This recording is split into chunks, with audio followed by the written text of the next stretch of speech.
You think you're just lazy? Nope. Science says it's way worse than that.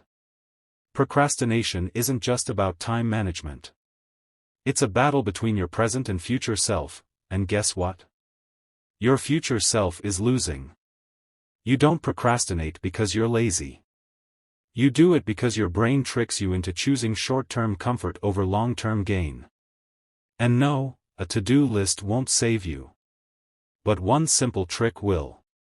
Studies show that when people visualize themselves already completing a task, their brain releases dopamine, making action feel easier. You know that guilty feeling when you delay things? The trick is, imagine the relief of having it done, instead of the pain of starting. What if I told you procrastination isn't the problem, but your mindset about it is? But what if motivation never shows up? Wrong question. Ask instead, how can I make starting feel easy? And the answer is, just 2 minutes. Try this, commit to just 2 minutes of the task. That's it. Your brain will want to continue. Don't believe me? Try it now.